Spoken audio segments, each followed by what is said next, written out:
अस्सलाम वालेकुम स्टूडेंट्स। उम्मीद है आप सब खैरियत से होंगे। लास्ट वीडियो में हमने एक्सरसाइज 1.3 कंप्लीट की थी, तो आज हम स्टार्ट करेंगे न्यू एक्सरसाइज 1.4। उसका पहला क्वेश्चन देख लेते हैं। क्वेश्चन नंबर 1 है, which of the following product of matrices is conformable for multiplication. कि जो हमें मैट्रिसेस दिए गए हैं उन्हें हमें देखकर बताना है कि उनको मल्टीप्लाई किया जा सकता है या नहीं, मल्टीप्लिकेशन के लिए वो कन्फर्मेबल हैं या नहीं। तो इसके लिए हम पहले देख लेते हैं कि हम किन मैट्रिसेस को मल्टीप्लाई कर सकते हैं। Multiplication of matrices. Two matrices can be multiplied if the number of columns of first matrix is equal to the number of rows of second matrix. इसका क्या मतलब है कि अगर हमारे पास दो मैट्रिक्स हैं जिनको हमने मल्टीप्लाई करना है, तो उसे देखने के लिए कि वो मल्टीप्लाई होंगे या नहीं, इसका क्या तरीका है कि जो पहला मैट्रिक्स है उसके नंबर ऑफ कॉलम्स दूसरे मैट्रिक्स के नंबर ऑफ रोज़ के इक्वल होने चाहिए। फॉर एग्ज़ाम्पल ए मैट्रिक्स हमारे पास है 1 9 3 4 और बी है 3 7। अगर हमने इनको मल्टीप्लाई करना है, मल्टीप्लाई मतलब ए बी, तो हमें देखना है कि पहला मैट्रिक्स जो ए है उसके कॉलम्स दूसरे मैट्रिक्स की रोज़ के इक्वल हों। तो पहला मैट्रिक्स ए, उसके कॉलम है 1 2, 2 कॉलम्स हैं, और दूसरा मैट्रिक्स बी, उसकी रोज़ 1 रो, दूसरी रो 2 रोज़। तो मतलब पहले मैट्रिक्स के कॉलम दूसरे मैट्रिक्स की रोज़ के बराबर हैं, तो हम इन दोनों को मल्टीप्लाई कर सकते हैं। अब हम क्वेश्चन देख लेते हैं। क्वेश्चन नंबर 1 का पहला जूस है 1 -1 0 2। इसको मल्टीप्लाई करना है इस मैट्रिक्स को -2 और 3 के साथ। तो हम पहले देख लेते हैं ये कन्फर्मेबल है या नहीं। तो पहले मैट्रिक्स के अंदर कॉलम की तादाद है 1 और ये 2 कॉलम्स, और दूसरे मैट्रिक्स की रोज़ देखनी होती हैं, तो ये 1 2 रोज़। पहले मैट्रिक्स के कॉलम दूसरी मैट्रिक्स की रोज़ के इक्वल हैं, तो इसका मतलब ये मल्टीप्लाई हो सकता है। इसी तरह दूसरा पार्ट है 1 -1 1 0। इसको मल्टीप्लाई करना है 2 -1 1 और 3 के साथ। पहले मैट्रिक्स की 1 2 कॉलम, दूसरे मैट्रिक्स की 1 2 रोज़। इसका मतलब है कि पहले मैट्रिक्स के कॉलम दूसरी की रोज़ के इक्वल हैं, तो ये मल्टीप्लाई हो सकते हैं।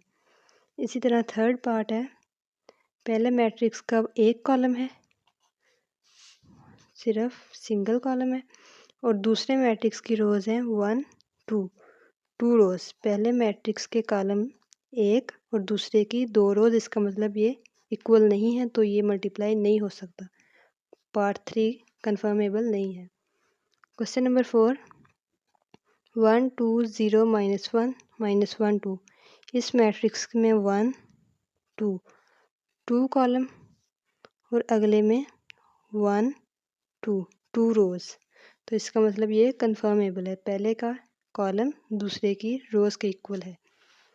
लास्ट पार्ट है इस क्वेश्चन का 3 2 1 0 1 -1। ये 1 2 3 कॉलम पहले मैट्रिक्स में, और दूसरे की रोज़ 1 2 3 रोज़। पहले के 3 कॉलम दूसरे की 3 रोज़। इसका मतलब ये कन्फर्मेबल है। पार्ट 2 है question, if A equal 3 0 -1 2 B equal 6 5। तो क्वेश्चन नंबर 2 का फर्स्ट पार्ट है फाइंड ए बी, मतलब ए बी को मल्टीप्लाई करें, और इसका सेकंड पार्ट है बी ए, मतलब पहले बी मैट्रिक्स को रखेंगे फिर ए को। इफ़ पॉसिबल, पहले हमने देखना है कि इनको मल्टीप्लाई किया जा सकता है या नहीं, पॉसिबल है या नहीं। अगर पॉसिबल हुआ तो फिर हम मल्टीप्लाई करेंगे, अदरवाइज़ नहीं करेंगे। तो क्वेश्चन देखते हैं। ये हमने क्वेश्चन की स्टेटमेंट लिख ली। इसका पहला पार्ट है ए बी। पहले चेक करते हैं पॉसिबल है या नहीं। तो चेक करने के लिए क्या करना है कि मैट्रिक्स की रोज़ और कॉलम देखने हैं। पहले मैट्रिक्स के कॉलम दूसरे की रोज़ के इक्वल। तो पहले मैट्रिक्स इसमें ए है मल्टीप्लाई करने के लिए, तो इसके कॉलम है 1 2। ए मैट्रिक्स के कॉलम आ गए 2, और बी मैट्रिक्स की रोज़ चेक करेंगे, ये 1 2, बी मैट्रिक्स की रोज़ हैं 2, तो मतलब पहले के कॉलम दूसरे की रोज़ के इक्वल हैं, तो इसका मतलब इसको पॉसिबल है मल्टीप्लाई करना, तो हम इसको मल्टीप्लाई करते हैं। ये हमने लिख लिया ए बी इक्वल है, ए मैट्रिक्स लिख लिया और साथ में बी। अब मल्टीप्लाई कैसे करना है, पहले मैट्रिक्स की रो को दूसरे के कॉलम के साथ, 3 को 6 के साथ, 3 मल्टीप्लाई बाई 6, सेंटर में आएगा प्लस, फिर 0 को 5 के साथ, 0 मल्टीप्लाई 5। इसी तरह फिर दूसरी रो को, ये मैट्रिक्स की दूसरी रो को उसी कॉलम के साथ, पहले पहली रो, दूसरे का कॉलम, फिर दूसरी रो, फिर दूसरे का कॉलम, -1 मल्टीप्लाई 6 प्लस 2 मल्टीप्लाई 5, ये आ जाएगा 6 3 ज़ार 18 प्लस 5 मल्टीप्लाई 0 0, 6 1 ज़ार 6 प्लस माइनस माइनस प्लस 5 2 ज़ार 10। तो ए बी का आंसर हमारे पास आ गया 18 plus 0 18 minus 6 plus 10 plus minus minus 10 minus 6 4। तो ये आंसर आ गया हमारे पास ए बी का। सेकंड पार्ट है क्वेश्चन नंबर 2 का बी ए। पहले चेक करते हैं पॉसिबल है या नहीं। पहले हमने बी मैट्रिक्स लिख लिया, फिर ए। अब पहले मैट्रिक्स के कॉलम दूसरी की रोज़ के इक्वल आने चाहिए मल्टीप्लाई के लिए। तो पहले मैट्रिक्स का कॉलम है 1 और दूसरे मैट्रिक्स की रोज़ 1 2, पहले के कॉलम 1 और दूसरे की रोज़ 2, तो ये इक्वल नहीं है, इसका मतलब नॉट पॉसिबल, इनको हम मल्टीप्लाई नहीं कर सकते। क्यों नहीं कर सकते, क्योंकि पहले मैट्रिक्स के कॉलम्स दूसरे की रोज़ के इक्वल आने चाहिए, फिर हम इनको मल्टीप्लाई करेंगे। तो यहाँ पे कंप्लीट हो जाता है क्वेश्चन नंबर 2।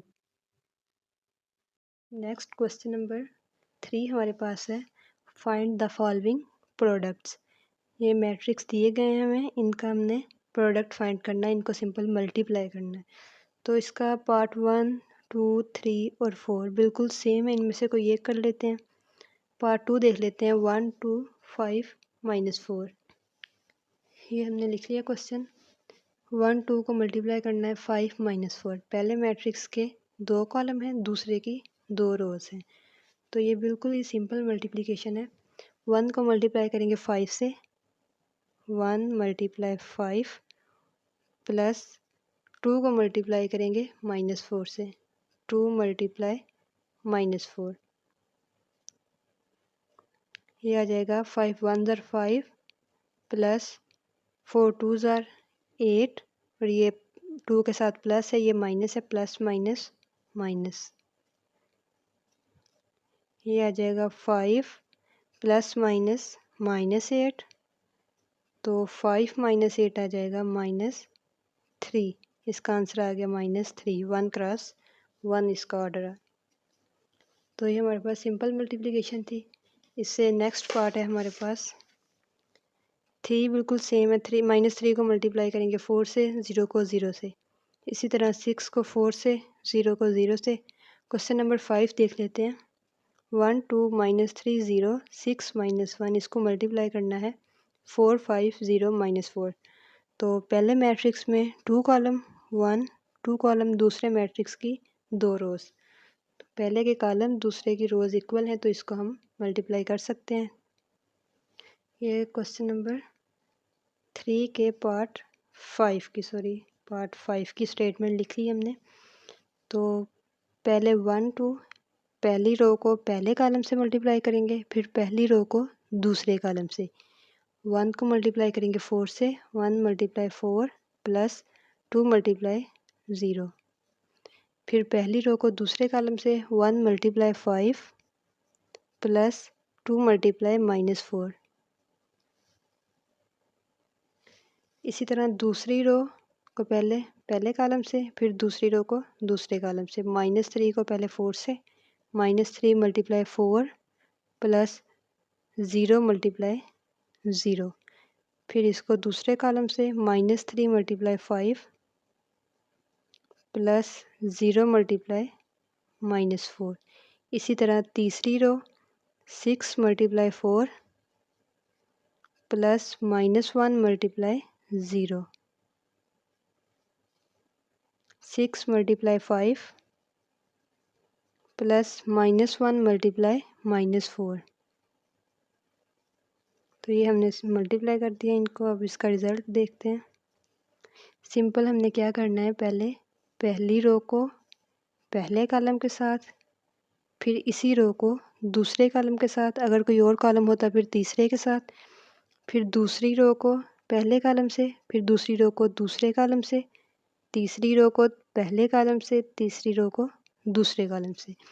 तो ये आ जाएगा हमारे पास 4 1s are 4 plus 2 0 0, 5 1s are 5 plus minus minus 4 2s are 8 plus minus minus 4 3s are 12 plus 0 plus minus minus 5 3s are 15, 4 -4 को 0 से मल्टीप्लाई करेंगे तो ये 0, 6 4s are 24 plus -1 × 0 0, 6 5s are 30 plus minus minus plus 4 1s are 4। ये हमने इसको multiply करके लिख लिया। अब इससे आगे देखते हैं। 4 + 0 4 प्लस माइनस माइनस 8 - 5 3। तो ये 8 के साथ माइनस है तो ये आ जाएगा माइनस, प्लस माइनस माइनस -12 में से 0 माइनस करेंगे तो -12 आ जाएगा, प्लस माइनस माइनस -15, 24 + 0 24 सेम आ गया, 30 + 4 34। तो ये हमारे पास आ गया इसका आंसर मल्टीप्लाई करके। तो यहाँ तक क्वेश्चन नंबर 3 तक कंप्लीट हो गया। एक्सरसाइज 1.4 क्वेश्चन नंबर 3 तक हमारे पास कंप्लीट हो जाती है। अगर कहीं से क्वेश्चन समझ ना आए तो आप कमेंट सेक्शन में पूछ सकते हैं, और अगर क्वेश्चन समझ में आ जाए तो लाइक और सब्सक्राइब कर दीजिएगा। Thank you.